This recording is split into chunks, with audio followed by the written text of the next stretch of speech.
देशाचे पंतप्रधान नरेंद्र मोदी हे आंतरराष्ट्रीय स्तरावर परदेशी वाऱ्या करीत असताना उद्योगपती अदानी यांना सोबत मिरवतात. 2014च्या कर्नाटक विधानसभा निवडणुकीत ललित मोदी यांचा उल्लेख राहुल गांधी यांनी चोर म्हणून केला. अदानींच्या घोटाळ्याची संसदीय स्तरावर चौकशी करावी म्हणून संसदीय माहिती गठीत करण्याची मागणी केली. या सर्व प्रकारातून अदानींचा भ्रष्टाचार बाहेर येईल हे अपेक्षित होते. म्हणून राहुल गांधीच्या विरोधात कटकारस्थान रचून त्यांची खासदारकी तात्काळ रद्द करून त्यांना 2 वर्षाची शिक्षा ठोठावली. नीरव मोदी, ललित मोदी हे चोर आहेत, परंतु मोदी सरनेम असणारे सर्व मोदी चोर आहेत का? हे राहुल गांधींचे विधान योग्य आहे का? असा प्रश्न आमचे संपादक राजीव वाडे यांनी केले असता 30,000 करोड़ रुपए आपकी जेब से निकालकर उसकी जेब में, मेहुल चोकसी, ललित मोदी। अच्छा, एक छोटा सा सवाल, इन सबके नाम, इन सब चोरों के नाम मोदी मोदी मोदी कैसे हैं? नीरव मोदी, ललित मोदी, नरेंद्र मोदी, और अभी थोड़ा ढूंढेंगे तो और बहुत सारे मोदी निकलेंगे। न्यायालयावर विश्वास नाही, 2 वर्षाची शिक्षा ठोठावली, तर न्याय व्यवस्थेवर तुमचा विश्वास नाही? न्याय व्यवस्थेवर विश्वास आहेच ना, पण कुठेतरी या गोष्टीची सत्यता बाहेर पडली पाहिजे की आता जसं मोतेश्याम भाऊंनी सांगितलं की मॅक्सिमम सजा ही त्याच्यामध्ये 2 वर्षाची होते, पण खरंच तुम्ही पाहिलं की राहुलजींनी जे म्हटलं आहे ते चोर त्यांना म्हटलं असेल, त्या सभेत म्हटलं असेल, आणि सभेत आरोप प्रत्यारोप हे होतच असतात. हे आपण सर्वजण पाहतो की सभेमध्ये त्या ठिकाणी आरोप होत असतात, आणि आरोप होत असताना जर चोराला चोर, जो देशातील जनतेचा पैसा आहे तो त्या ठिकाणी त्यांनी पळवून दिला, तर त्यामुळे त्यांना चोर म्हटलं गेलं, आणि त्या वक्तव्यावरून त्यांना 2 वर्षाची शिक्षा करणं हे कुठेतरी म्हणजे सर्व लोकांना माहिती आहे की हे काही बरोबर नाही आहे.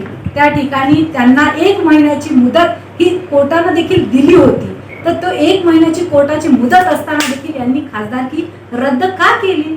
24 तासात तुम्ही खासदारकी रद्द केली, आणि त्याचबरोबर त्यांना त्यांचं जे घर ज्या ठिकाणी राहायला त्यांना सर्व खासदारांना दिलेलं असते की तेही खाली करायची घाई केली. त्या पद्धतीनं कुठेतरी भाजप या ठिकाणी सूडबुद्धीनं काम करत आहे, आणि जे बंद पडलेलं प्रकरण होतं ते बरोबर कशा पद्धतीनं मी माझ्या पहिल्याही वक्तव्यात सांगितलं की कशा पद्धतीनं घटनाक्रमानं त्यानं ते परत चालू केलं, आणि डिफेमेशन केसच्या माध्यमातून कुठेतरी राहुलजींची खासदारकी रद्द झाली पाहिजे हा विषय त्याच्यामध्ये. ज्या प्रकारे सभेमध्ये व्हिडिओ क्लिप आहे त्यामध्ये तुम्हाला नीरव मोदी, ललित मोदी ठीक आहे, चोर आहे, आमदार याच्यावर आरोप केले तर ठीक आहे, परंतु त्या क्लिपमध्ये शेवटी ते बोलतात की मोदी सरनेम नावाचे सर्व चोर आहेत का?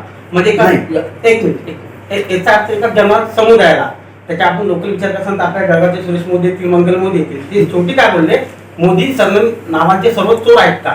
विशिष्ट लोकांना जे चोर आहे चोर बोलले ठीक आहे, पण एक समुदायाला किंवा त्या सरनेमच्या 16 लोकांना तुम्ही चोर हा आरोप लावू शकत नाही. कुठेतरी अवमान याचिका जे दाखल केली ती योग्यच असं वाटत नाही. पण कुठे चुकलं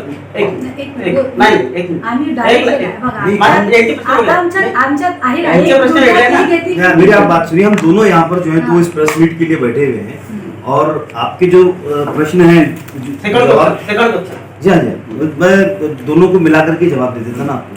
देखिए, सबसे पहली बात तो ये है, सबसे पहले ये सर वो क्लिप देखो तुम, वीडियो क्लिप. हाँ, मैं बता रहा हूँ, मैंने आपको बीच में राहुल जी ने बोला कि आप लोग अपना कीमती वक्त निकाल के आए हैं यहाँ पे, तो मैं भी आपका ज्यादा वक्त नहीं लेना चाहूंगा. आप लोग जो है तो बिल्कुल बायस नहीं है, बिल्कुल इम्पार्शियल लोग हैं आप, तभी आप यहाँ पर अपना वक्त दे रहे हैं.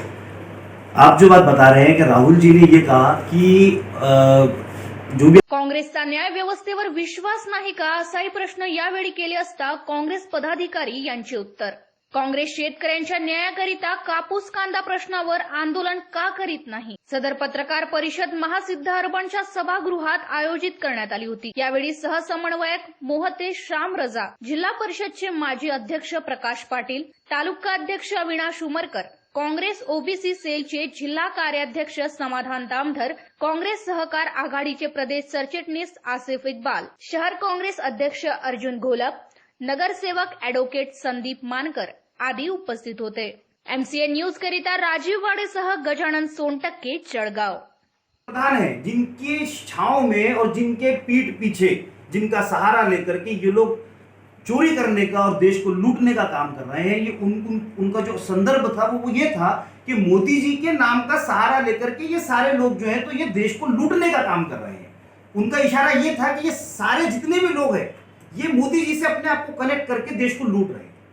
उनका ये मतलब नहीं है कि पूरा मोदी या पूरा मोदी समुदाय जो है वो चोर है या वो देश को लूट रहा है। उनका कहने का मतलब ये था कि देश का पंतप्रधान मोदी, देश का सबसे बड़ा चोर वो मोदी, ललित मोदी, उसके बाद में नीरव मोदी, वो इस तरीके से बता रहे थे कि कहीं ये लिंक जो है ये मोदी, नरेंद्र मोदी की वजह से ये लिंक तो, चेन तो तैयार नहीं हो रही है। इसको वही तो हम बोल रहे हैं कि इसको समझने की कोई कोशिश ही नहीं कर रहा है, उसको जोड़ा जा रहा है समाजों से ले जा करके।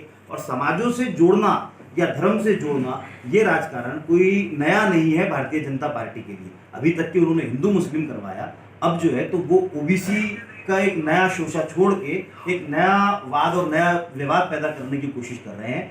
कांग्रेस पार्टी हमेशा से इस किस्म के राजकारण से दूर रही है और आगे भी दूर रहेगी, नुकसान चाहे कुछ भी हो जाए।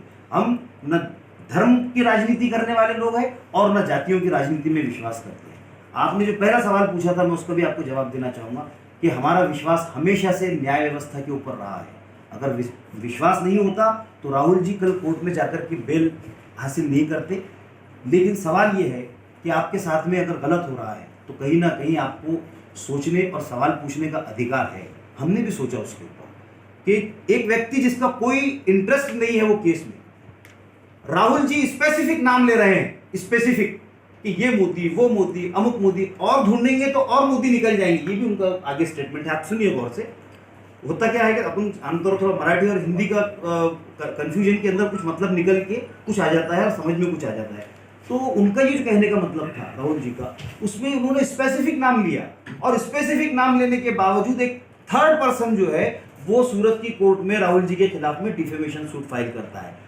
पहले जो मजिस्ट्रेट थे वहां पर जिस वक्त फाइल हुई थी डिफेमेशन, उस वक्त उनके हिसाब से वो टेनेबल नहीं थी।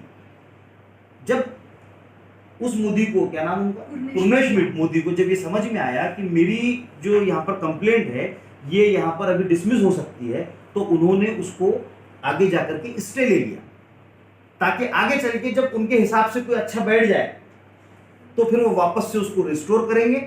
और वैसा ही हुआ जो आप सबने देखा, रिस्टोर करवाया गया और 9 से 10 दिन के अंदर अंदर